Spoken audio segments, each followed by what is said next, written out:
Hello, welcome to PAXTON Road TV. I'm Sam Spurs for Life, and this is your PAXTON Road TV preview show for the game Tottenham Hotspur versus Newcastle United. Kicks off on Sunday, 4:30 p.m, which will be live on Sky Sports. And in the house, joining me today for this preview, you can see my still not quite there with regards to the game that we saw on Wednesday. But anyway, in the house, joining me, we have the magnificent Sean Hurley. Oh, he's changed his name now. Sean. I've decided to steer people away from my Twitter after Wednesday night and put them onto my Instagram instead. You almost caught me out there. I was like, oh no, it's not. It's Shawnee Spurs. Okay, yeah. Shawnee Spurs 61. That's your Instagram, right? That's my Insta. Yeah. Okay. That's the youngsters say. That's mine, both for Insta and for Twitter. If you so wish to follow me, you can do that. But before we start the stream, make sure you hit that like button, subscribe to the channel. If you haven't done so already, make sure you do hit that like button. It's really, really good for the channel. Helps us out massively. Helps to also get the algorithms up, and you can get to know all the content which is coming from PAXTON Road TV. Okay, let's start the show. Welcome to the preview show. Tottenham Hotspur versus Newcastle United. I'm just checking through to make sure all the details are right. Kickoff 4:30 on Sunday. Sure, I guess we have to do it, but I don't want to do it for too long. How are you feeling after Wednesday night's abject, dismal, terrible, whatever adjectives you want to use for it? Yeah, what's your thoughts? Given a couple of days after. I can't deny, Sam, that was a painful experience. I felt like I in the end I wanted to pick my eyes out of my head because it was so sore. And thank goodness for Hugo Lloris for keeping it, respectable. And as I was saying pre-stream there, it looks just like a normal visit to Old Trafford. We lose 2-0. I mean, that's not the worst score we've ever had there, and we move. We just have to move on. I've kind of moved on now, and I know you've just really raised the ante with Dino's comment there. But yeah, I've just watched Conte's pre-match, and things are not looking like they're going to improve anytime soon. I don't think. That's my impression. I didn't purposely watch seen his pre-match interview yet. I've not watched his post-match interview after the Man United game, and the reason being, I don't know what you can come up with to kind of, you can have bad days at the office. We can have poor displays from the players. You can have poor displays from the manager, but to have every single one of them at the same time pretty much tells you everything you need to know about that game. We started maybe the first 10, 15 minutes, we were looking okay, but that's because Man United didn't really press as high as we've talked about. And then they just seem to put it on us. They just seem to think to themselves, we're just going to put more pressure on Spurs. And that's my worry. It's almost like we didn't, I wouldn't like to use the words crumble, but we certainly didn't like it. We were certainly under the caution. For a Spurs team that we've seen, even though we haven't played the best football at times, I've not seen that this season in terms of, not even being able to make passes. Not Harry Kane couldn't hold the ball up. Martinez was in his, had him in his pocket. Son wasn't at the races. The defense, again, Hugo Lloris had to make all them saves. So where was the defense? I know we could talk about midfield as well, but where was the defense? Our man of the match was Hugo. Again, there's too many things all at once have come together for that performance. Was it coming, Sean, or do you think it was just a bad day at the office all round? I don't quite buy the it was coming. I think it was just that there was systematic failure in all the outfield departments on the same time.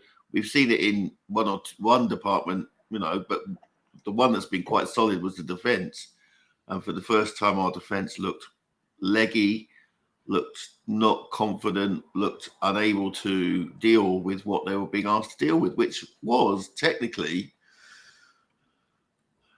a single striker in Rashford and, supported by 4 midfield players, 2 wide men and 2 in the middle, and that's not helped when your midfield fail like they did so badly on Wednesday night. Yeah, and again, we look at myself, you as well, maybe many others that have been on Paxton. We were saying about this 3-5-2, blah blah blah. We're just gonna pull this one in the house. He's in the house. Oh, I've got to do the old. You know what? I've got to do the old rearranging, Sean, didn't I? Sorry. It's all right, mate. I know my place. You can't upset the viewers. It's like Ant and Dec. You know what I mean? You got to have Ant on one side and Dec on the other side. So this is what we kind of say. Anyway, sorry about that.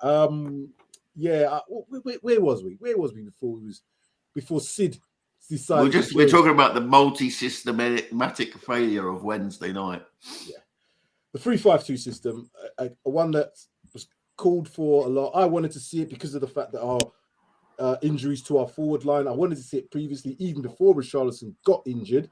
We didn't, and then he got injured, and it was forced upon Conte. I almost now think, I don't know, is he gonna just use this and say, well, see, there you go, that's why I didn't play 3-5-2 all these times, because this is what you get. Because the way that Basuma played in that game, the way that Bentancur looked leggy in that game, the way that Højbjerg just looks off the pace, for all three of them just to be like so bad in the one game, I don't know what was happening, because he didn't make any changes in that midfield until really late on and brought Skip on. And then it was kind of like, well, what are these substitutions? Sanchez coming on. I know we weren't really going to win that game the way we were playing, but at no point did we look like we were even going to go for it. So yeah, I know we've talked about it, and I want to get onto this preview, but just thoughts on that Wednesday after a couple of days to reflect on it. I'm not as angry as I was Wednesday night. You know what? It's one of them, innit? We all wanted 3-5-2, like you just said. He gave us 3-5-2, although I think it was forced on him, and I don't think it worked. I think, but like you said, Basuma just did not look like a player who's, well, he didn't look like somebody who's been bang on form for Brighton. He just looked like a player who's not had any game time under Conte, who's been left on the sidelines for his big cameos. And it was, I mean, they were all poor, weren't they? But,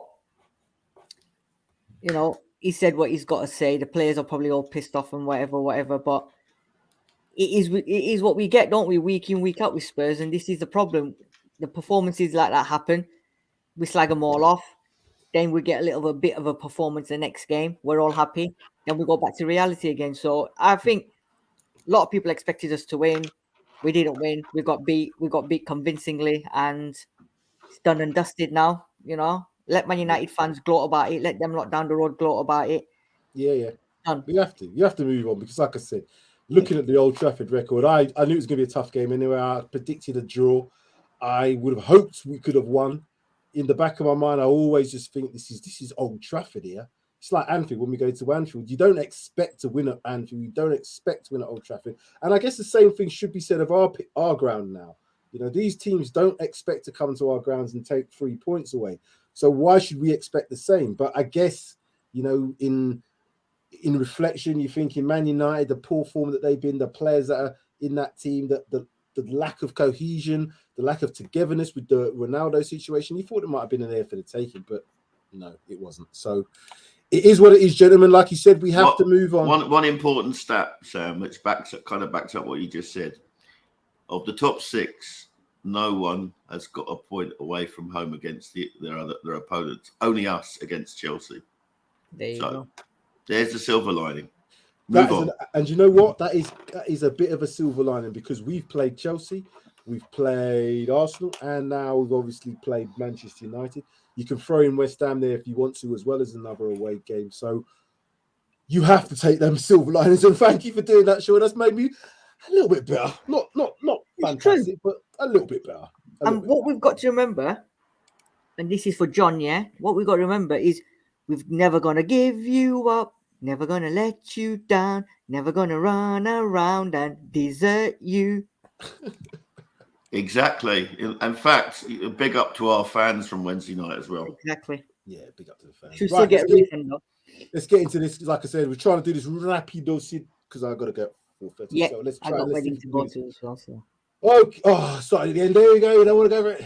You didn't see any of that? You didn't see any of that, did you? Is that it? Yeah. End of the show. Thanks, guys. That was a good show. I'll still pick up my 5 points for the score prediction. Who's playing music in the background? Don't get us banned. Whatever that is. That's me. Oh, bloody hell. We're going to get banned. YouTube. Yeah, he's done it. No worries, Sean. Right then, let's look at the league table. After 10 games, after 11 games for us, we can see that Arsenal tops the league with 27 points, Manchester City 23 points. We are in third, having played 11 on 23. And again, a slight silver line, even after the weekend, even after this weekend's results, we can still and will remain at least in third, which is good. Manchester United played 10 on 19. Newcastle played 11 on 18. Liverpool 16 points. Brighton 15. Fulham 15. Brentford 14. Crystal Palace 13 in 11th place. So again, it's beginning to tighten up a little bit. Certainly beginning to tighten up between places, I guess, 5th downwards, and it's tightening up at the top as well. Arsenal, obviously, with that little bit of a 4-point lead. Let's hope whoever they're playing can do it. So let's see who they're playing this weekend. So this weekend's games, we've got Nottingham Forest kicks off against Liverpool, 12:30 City Ground. Then Everton, Crystal Palace, Manchester City, Brighton, Chelsea versus Manchester United. Oh, I didn't realise that. That's all Saturday. Then on to Sunday. Aston Villa, Brentford, Leeds versus Fulham. Aston Villa, who no longer have a manager. Leeds, unless they've appointed someone in that time. Liz Truss, have they appointed Liz Truss? No. Leeds versus Fulham. Southampton versus Arsenal. Wolves versus Leicester. Spurs, obvious game, versus Newcastle, 4:30 at the Tottenham Hotspur Stadium. And on Monday, West Ham versus Bournemouth. Don't know what I was going to say, Manchester United. Where were them lot? Oh, yeah, Southampton. Oh, God. They're not playing Southampton. Right, okay. So, form guide, last 5 matches. We have 3 wins, 2 losses. They have 3 wins and 2 draws. And it's going to be an interesting game. Just looking at the results, they've only lost 1 game all season. We've now lost 2. Sid, I think you've already touched on it before, and I think you said this is going to be a hard game. Looking at the results for Newcastle, they have improved quite a bit this season. What's it going to be like for us? It's going to be tough because, like I said yesterday or on Wednesday night, Newcastle and Eddie Howe are a different class. They've got players that actually want to play. They've got decent players in there from Trippier and Botman at the back. You got Guimarães, you've got Almiron, you've got Wilson, you've got Joe Linton. So they've got players that can damage us. And the problem we've got is if we're going to sit back and try and get them on the counter, it's going to be very tough because they are just as good on the counter. And defensively, they're solid because, like you said, they've got a good defensive record. They've not lost games. They've only lost 1 all season. They drew with United the other day as well.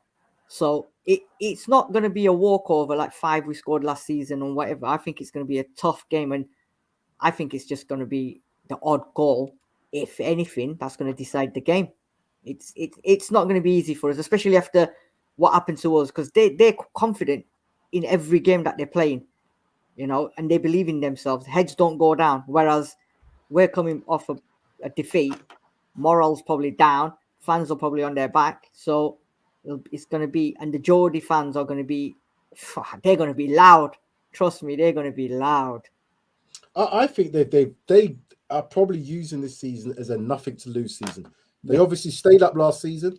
I think they're potentially ahead of schedule for where they want to be. I don't think they saw this year as being their chance to get in the top 4, but I do think from next season onwards.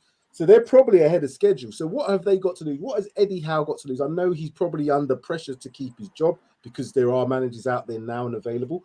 But the way that he's playing, the way that he's been able to get these players, and to be honest, there's not a whole host of new. It's not like a Nottingham Forest job where they brought in 20 players. Do you know what I mean? They've really condensed that squad. He's got them playing well, and this is the point. So, Sean, I want to show you this because this is the stats for. This is the season's comparison so far. We're in third, they're in 6th. 1-7, they've won 4 draws, 2. They've drawn a lot of games, 6 We've lost 2, they've lost 1, we said. But the average goal scored per match. Now, we're pretty close on both these two stats here. Average goals scored for us is 2. For them, it's 1.64. Average goals conceded per match, just over 1 for us and just under 1 for them, 0.82 and 1.09. Clean sheets, 4 and 5. Chances created per match, 1.55 to 1.36. As I mentioned before in the last stream that we did when we did the preview for the Man United one, Man United's chances created were a lot higher than ours. And I was scared that if Man United take their chances, they would score goals. So said, so done. This one might be slightly different. We're both very close. We're at home. Sean, I'll put it back on screen for us to see again. What can the stats tell you, or what do the stats tell you, if anything? Really, what they confirm is everything that Sid has said, is that Newcastle are a decent team. And as you've already indicated, they're maybe ahead of schedule in terms of their development. I would say that they're not as prolific up front. They're not really knocked in a lot of goals in one game, and they are capable of a ricket. I mean, I think did they not draw with the Bournemouth? I think in one of their games this season. So they're not, equally though they got a very credible draw at Old Trafford last Saturday. So. Looking on there, their only defeat is against Liverpool away, which is anybody in Liverpool haven't lost in however many games at Anfield. So. Again, this sort of supports the stat about going away to a top 6 team is difficult this year. So we've got to use our home advantage. The fact that we seem to have developed a run of successful victories at home, and just go on that. I mean. I'm not going to see that there's going to be a lot of goals between the two teams. I'm obviously expecting us to win, but we'll it's going to be a tough game, and it'll be pretty attritional. It'll be hard to watch at times. But I'm hoping that Conte's got enough in his locker to unlock this team. He has to. He's more experienced than Eddie Howe. I expect the problem I've got with Conte at the moment, and it's not because I don't want Conte. People are gonna. There's all these Conte outers. I can't understand what people are saying that for. That's just absolute madness. It's madness, lunacy. Those people need to go to Chelsea. They'll get their wish all the time. The managers are, Watford it doesn't work like that. Well, Watford, yeah. Oh God, they'd be in heaven there, wouldn't they? We can all we all get emotional, we all get reactive after games. That's to be said. We can criticize the manager, we can criticize the players, we can criticize the ball, we can do anything, because this is what it's about. It's our opinion. If you don't have an opinion, you just want to be, well, you know what, that was unlike. It's not, it wasn't. There was fundamental flaws in that performance, and it stems all the way through from the management through the team. The players didn't perform. I don't think the manager performed to his best of his ability, because I looked at what Ten Hag did, and we've seen that Ten Hag doesn't want to play this style of football realistically. He doesn't really want to play a counter-attacking. He wants to have the ball a lot.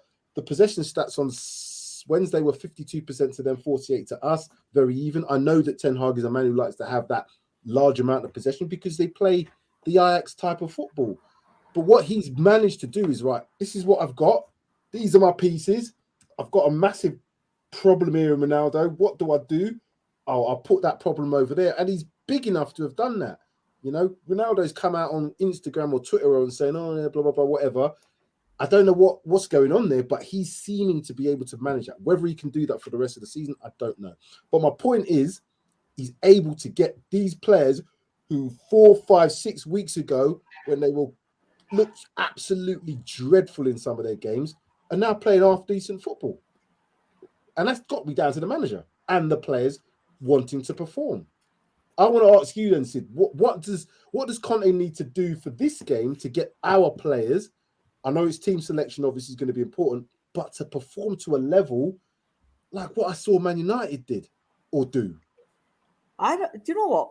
With Antonio Conte, I think he doesn't need to do anything. And I don't think he does anything. He's got his way. He's set in his ways.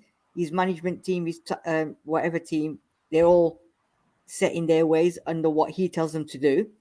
And that's what they'll do. I don't think he's going to do anything special. So we got beat 3-0 convincingly, 2-0, sorry, convincingly. I don't think he's going to change anything. We got beat by Arsenal. He didn't change it the game after.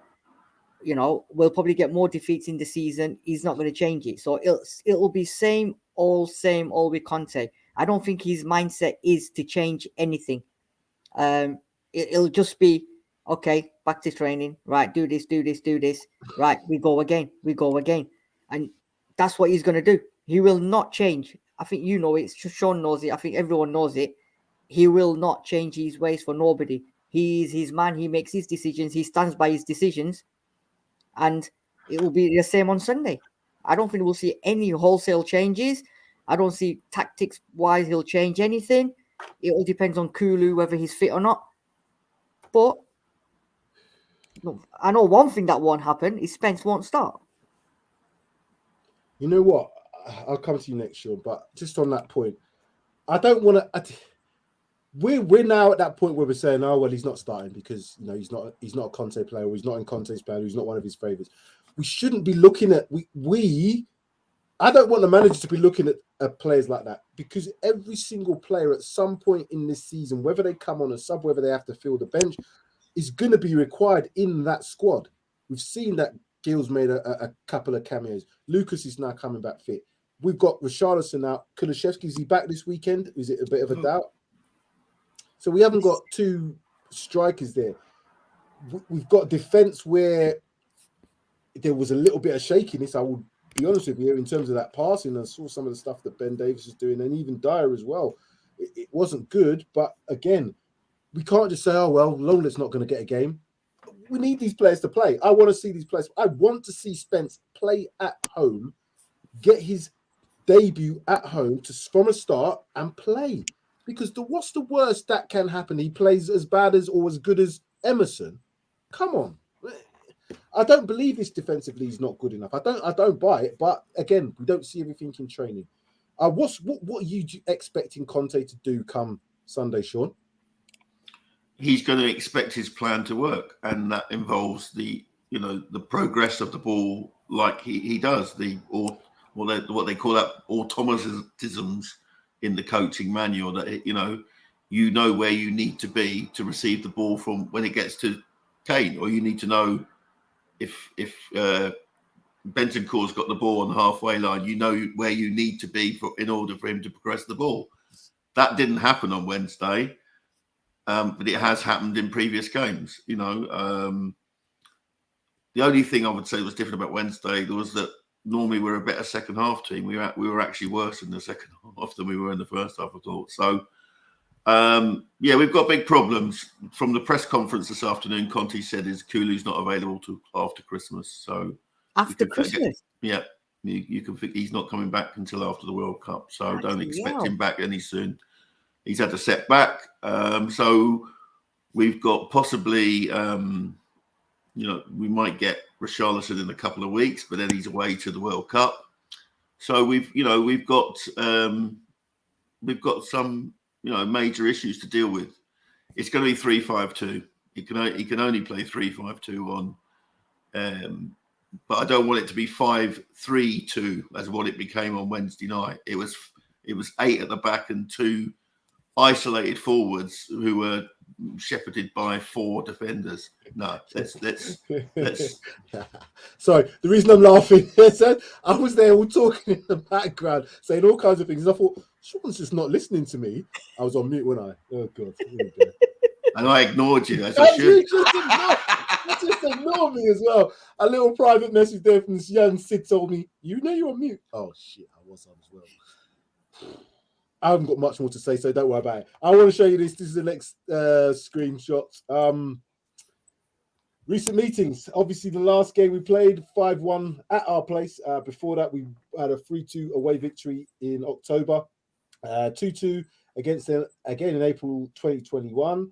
1-1 September 2020, and then we beat them 3-1. So you can see our record there in recent times is pretty damn good, I would say. But let's look at the head-to-head. The head-to-head, 24 wins to 22 with 54 games played, 15 home wins to 12 home wins to them, 9 away to 10 away. Very close. It's really close in terms of that head-to-head. And just going back up to this again, I want to have a look because we'll put us all on to see.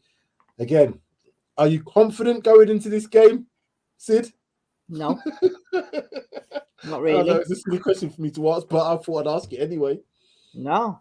Do you know what? Even though we're at home, I'm a little bit more confident than... Well, I was very confident on Wednesday against United. I thought we was going to win that hands down, but obviously more fool me. But if this game was away, then I was going to predict we're going to lose because we would have lost that game away. But being at home is the saving grace with our fans behind us, and they're going to have to produce something on Sunday because our fans ain't going to be happy after what happened on Wednesday. So, and I'm sure the players will want to produce something as well. So hopefully, if we're all behind them, as we always are, you know, cheer them on and that, we'll get a performance out of them. Sean, the record. It's a good one at Newcastle. Sid's entirely right. Had we had a back-to-back away games, Man United followed by Newcastle, I would have feared for us because Newcastle's no place you want to go to, particularly after an Old Trafford beating like we had. Newcastle's probably one of the last places you want to go to. But our record there is pretty good in recent times. Do we read anything into that, or do we just have to hope that the players perform at the day at home with our fans behind them? I like to say no. It doesn't. You know, they're just stats. They're just history. Yes. But you know, we're now talking about a post-sports washed team, and you know that's the difference. They've improved in certain places. Their keeper's an upgrade. They've got upgrades at centre back. I still think they're beatable. I still think, you know, people can take points off of them. And I'm still expecting us to do so at home. But yeah, it's not going to be easy. It's not an easy one. It certainly isn't easy, and it's a hard one to predict. Well, in terms of a scoreline, it's hard for me to kind of predict. It's hard to know without knowing who's playing. It's the personnel more so than anything. So doing these predictions now is difficult because you got to go with your gusto. You got to go with your fan instinct. But not knowing who's starting the game, not knowing who's going to be on the bench, now knowing that we've got no Kulusevski, no Richarlison, it's a tough one. But we have to do it, and this is it. It's the score predictions time. But before that, this is where we are. Let's get the score predictions banner off there. This is where we are currently after 11 rounds. I saw I put out for the next time. After 11 rounds, Deji, bottom of the table with 4 points. So I don't think he's too bothered. He's in hiding like I was in hiding yesterday. Darius is on 7 points. Then young Sid, young G, he's got 17. Then myself, Sam, Spurs for life, but not necessarily top of the tree. He's bottom, or certainly second. At the top, it's now the change of name.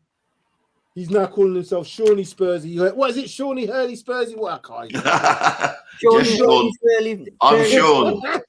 I've always have been. He's just calling himself Sean. He's top of the tree with 21 points. So it's all to play for, I guess. But more importantly, we just need Spurs to win. So I really, as I said, I don't care if I don't get any points this weekend for whatever I predict. I do want to get points because I'm predicting a win. But here we go then, Sean. Yes, I will not be in the stadium. My seat has been sold to my neighbour, who has everybody needs good name. My neighbour in the stand, that is. He's taken his daughter to the game this week. So we are we're going to win 1-0, and it's going to be Son to score the goal. Who? Son. Yeah. Ooh. That's funny. I'll go next then, since I'll leave you.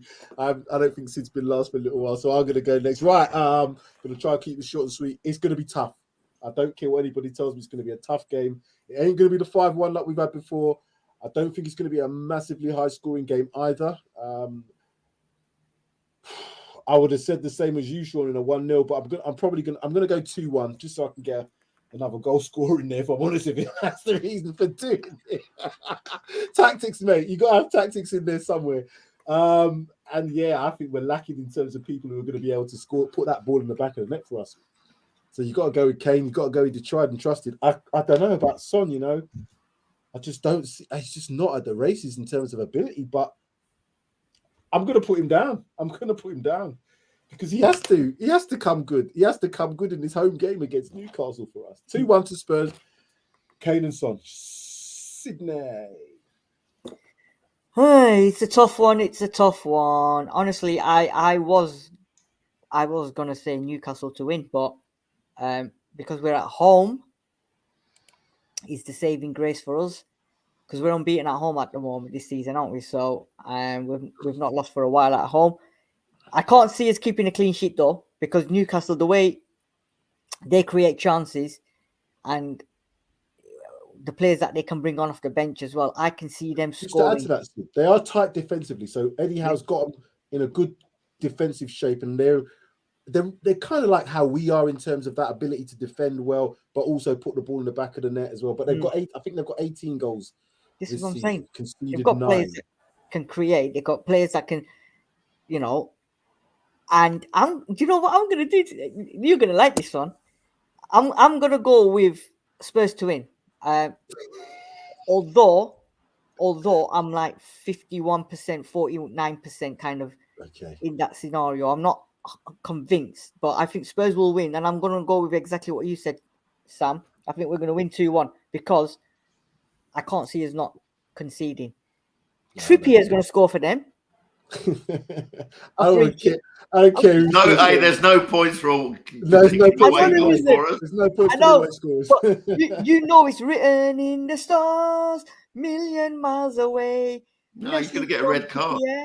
You know, if there's going to be a free kick, you know he's going to take it. But I've got a feeling Trippier's going to score. But for us, do you know what? Honestly, I'm struggling now to find anyone that can score for us. To be fair, it's got to that situation. I think Kane will be on the score sheet, and I'm gonna go with. I don't even know who's gonna play. That's the problem, Sam. You're right. I know. That's why it's messing my head up. Because if I see the team sheet as the same team sheet that I saw on Wednesday, I'll lose my shit. I'll lose my rag. I'll lose my rag because I know that those guys. There's okay. All right, say no more. Yeah. Right. Emerson Royal's back. I know he is. I know. Okay. Do you know what? He's playing as well, I bet you. Yeah. I don't know if we're going to score 2 goals. That's the problem. I can't even see us scoring 2. Do you know what? I'm changing my scoreline. I don't care. I'm going to go with 1-1, Harry Kane and Trippier. Oh, wow. You're not getting any points for Trippier. I know I'm not, but I'm just saying it. I'm just putting it out there. But do you know, honestly, for the first time this season, I'm struggling for us to try and score more than 1 goal. Even at home. I think it's going to... Because the last home game, man, that was hard. Everton game was hard. Even though we battered them, it was still, you know what I mean? So... Yeah. We have to push the midfielders further up. If we're going to play this 3-5-2, we can't have them all camped too deep. That was one of the problems against Man United. They pushed us back, that we were just camped. And then all of a sudden, we just couldn't get out. So even when we wanted to get out, they didn't allow us. And we couldn't anyway because the players weren't high enough up the field anyway. Yeah. So I think it's got to be a sea change in how they approach this game. We're at home, I know, so that should be a given that we should be playing on the front foot. But this is a good team as well. I keep saying Eddie Howe's a good manager. Eddie Howe can organise his teams pretty well. I know that he can, defend well because the stats suggest that. They can also score. They've got goal scorers in their team. They've got midfield creators as well. They've got a bit of everything in there. Good goalkeepers we've mentioned. That's why I would have gone with your scoreline as well, but I'm just going a bit more. Come on, Spurs. We can't see you do it. Have we drawn a game at home this season yet? We haven't, have we?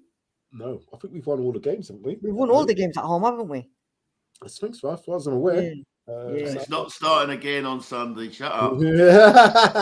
We're not doing this. We've got to go positive. But I know we've gone 1-1. Like I said, I was struggling with the goal scores, but it does depend on the team.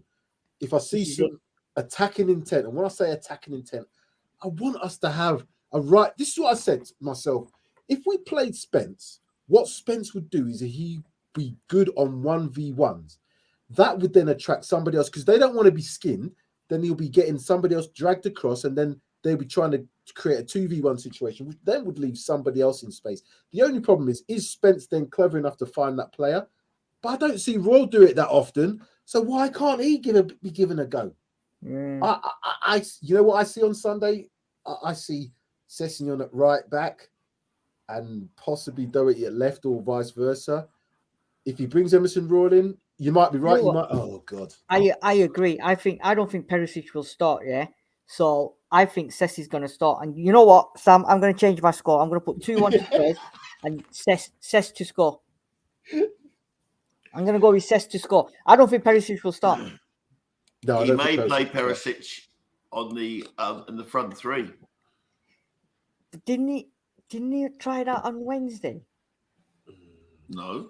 Not really. He kind of, it's a little bit threw him forward a little bit, but he was still supposedly fullback or wingback, should I say. I don't know. I think we're just going to have to wait for this bloody team sheet come Sunday, and then we can start doing all this. Well, you see, he's done this. We have to trust in the manager. What I'm saying is we can criticize the manager. That's all I'm saying, personally. The manager, I do not want any changes. He's the best manager we're ever going to have for a very, very long time unless we get Pep Guardiola. So, yeah, we are just going to have to roll with it. This is it. Final thoughts, gentlemen? Go on, Sean. Thank you very much. That's all right. Yeah, it's going to be a tough game, but let's hope we all have egg on our faces and we comfortably rout the Geordies with their Saudi Arabian money and strike a blow for non-oil state-owned clubs. Come on, you Spurs! Yeah, listen, all I'm going to say is we have to, all of us will have to be together forever and never to part. Together forever as we on. The lovely PvP has just said you should be positive with the score. He's changed his mind now, Pav. He's gone 2-1 this time. He's changed his 1-1 to 2-1. Yes, Pav. Do you know what, Pav? Positive vibes came into me. Positive vibes. So I had to go with 2-1. Pav, those two at the top there have been negative. They've been really hairy Marys today with their bloody, oh, God, I'm so upset about Wednesday. Move on, boys. We're at home. We haven't lost at home. We've won all our games at home. Listen, you don't Come understand. on, you Spurs. I don't think you understand. I've been getting it left, right, and centre. And it's like, oh, yeah, Man United fans, they how can they talk? How can they have the cheek? But they are. They're really, really talking now, which is not good. Voice of an Angel, Sid from Phil. Thank you, Pav, for watching. Thank you, Tommy G. Thank you, Dino. Dinosaur, as always. John Fitzpatrick in the house. Phil Baby as well. Thank you all for watching us. Make sure you all hit that like button and subscribe if you are not already members of Paxton Road TV. Smash that like button, guys. Smash it.